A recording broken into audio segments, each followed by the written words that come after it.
Hi, I'm a rainbow mess, and this is, I guess, the second one of a series of videos where I take a microphone and then I just talk directly into a camera for 10 minutes, and hopefully it's interesting. We'll see. Uh, so basically, the reason that I wanted to make another quick video like this is that I got the minifreak. I actually got the minifreak from KnobCon, but I also got COVID. Uh, if no one else is masking at a convention, I recommend that you still mask. It's okay. People won't think that you're creepy because you're masked and not succumbing to the societal pressure to look just like everyone else. And then maybe you won't cough for a month and feel bad. That's my COVID advice. Yeah, so I got the minifreak, and I got it because I really liked the microfreak. And as you may have been aware from my last video, I've been selling stuff, right? So I actually don't have any other analog type synth that's like physical. This is a Juno DS. It's a Rompler. So you don't have all of the options. You can't like change the oscillators really. There's some stuff you can do, but I don't enjoy the process of programming it either. And I think that the trump card of the minifreak is the mod matrix. So let me just point it out real quick. I'll probably cut around this. The thing that the mod matrix does that other synths don't have is that you can see everything that's affecting everything else. It's really awesome. And I think that the mod matrix that the microfreak had, but then adding to that, you have your second oscillator, which I really think of the second oscillator as like sort of a filter on top of the first oscillator in most situations if you want it. Otherwise, you just get 6 more notes of paraphony because there's only 6 filters.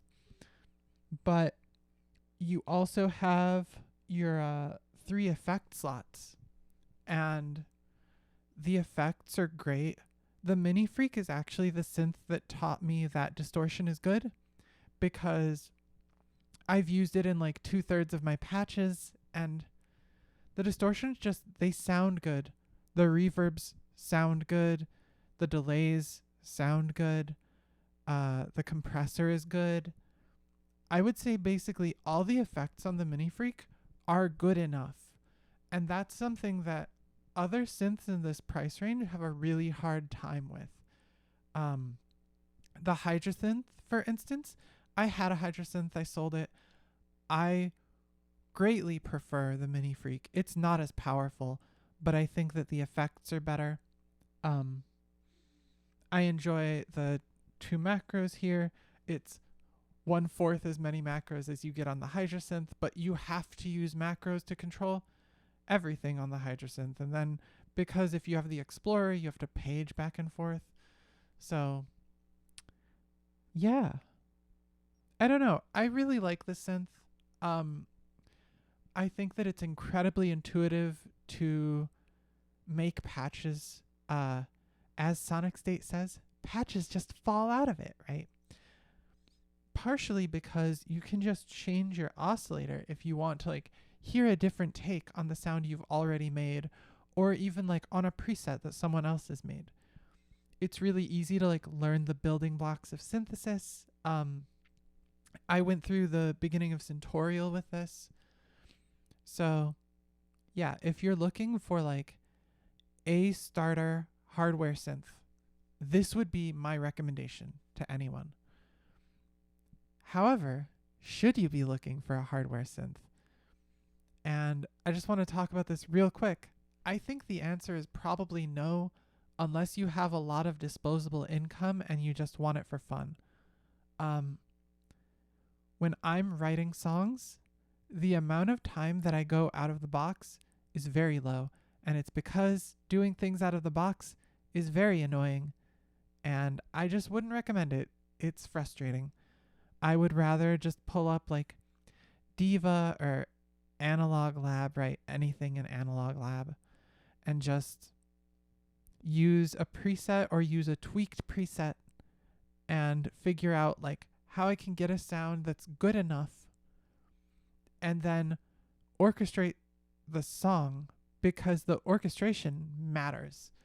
And I think that all of the like, is this sound analog or digital? Is it a perfect sound? I don't think any of that matters to actually making music. This is, of course, it's highly dependent on like genre and what you're looking to do with your music, even. But the emotionality that I feel for songs is usually not because the synthesizer is the perfect sound. It's because of the combination of everything. And if you enjoy making music more than you enjoy making synthesis, I think that that's important to think about. So yeah, that's it. I'll have other videos maybe.